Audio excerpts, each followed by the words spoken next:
Hello friends, સ્વાગત છે તમારું અમારી ચેનલ ખાના પીના ફૂડ્સમાં। તો આજે આપણે બનાવીશું માટીના વાસણમાં ભરેલ રીંગણા બટેકાનું શાક। તો તેના માટે મેં અહીંયા નાની સાઈઝના રીંગણા અને બટેકા લીધા છે।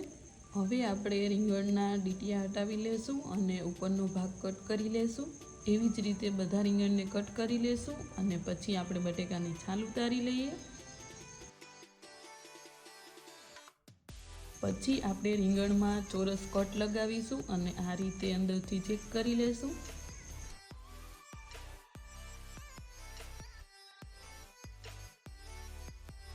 એવી જ રીતે બટેકામાં પણ ચીરા લગાવી લેશું।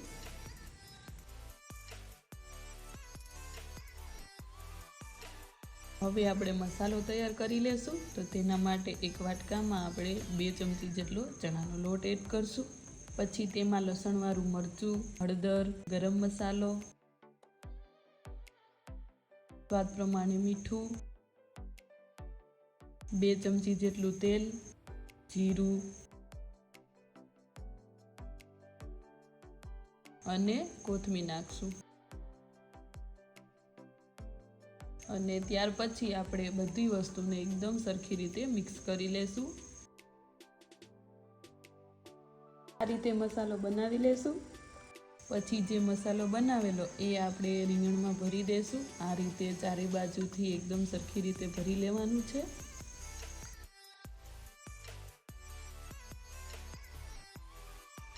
એવી જ રીતે બીજા રીંગણને પણ ભરી લેશું।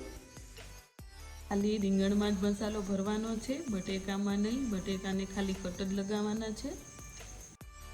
હવે આપણે માટીનું વાસણ લેશું અને તેને ગેસ ઉપર રાખીને તેમાં 3 થી 4 ચમચી જેટલું તેલ એડ કરશું। તેલ ગરમ થઈ જાય એટલે આપણે તેમાં થોડી રાઈ એડ કરશું।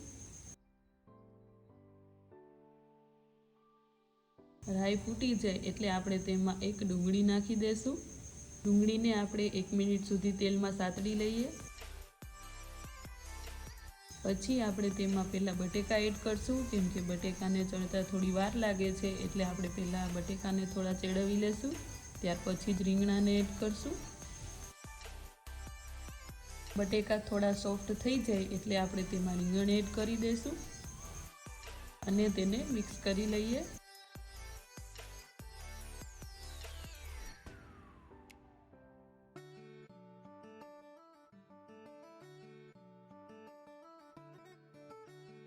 પછી તેમાં થોડી હળદર એડ કરશું।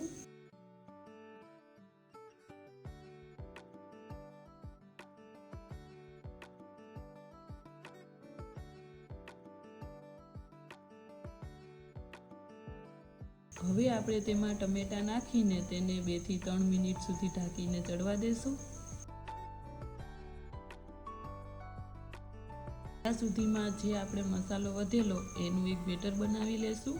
તો 1 ચમચી જેટલો મસાલો એક વાટકીમાં એડ કરીને તેમાં થોડું પાણી નાખશું અને તેનું બેટર બનાવી લઈએ। 2-3 મિનિટ જેટલો સમય થઈ ગયો છે, તો હવે આપણે તેને ચેક કરી લેશું। માટીના વાસણમાં શાક બનાવતી વખતે એક વસ્તુનું ખાસ કરીને ધ્યાન રાખવાનું છે કે શાક નીચે ચોંટે નહીં। આ રીતે મિક્સ કરીને ત્યાર પછી તેમાં થોડું પાણી નાખીને આપણે તેને ફરીથી 2-3 મિનિટ સુધી ચડવા દઈશું। ત્યાર પછી આપણે જે બેટર બનાવેલું એ એડ કરી દઈશું અને તેને સારી રીતે શાક હારે મિક્સ કરી દઈશું। આ રીતે ઉકળવા માંડે ત્યાર પછી તેમાં આપણે ઉપરથી થોડી કોથમીર નાખશું અને તેને શાક હારે મિક્સ કરી દઈશું।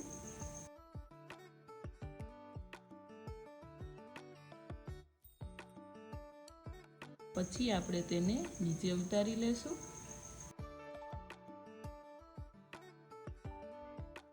અને પછી તેને એક પ્લેટમાં કાઢી લેશું। તો તૈયાર છે માટીના વાસણમાં ભરેલ રીંગણા બટેકાનું શાક। જો તમને મારી રેસીપી ગમી હોય તો વિડીયોને લાઇક, શેર અને ચેનલને સબસ્ક્રાઈબ જરૂરથી કરજો।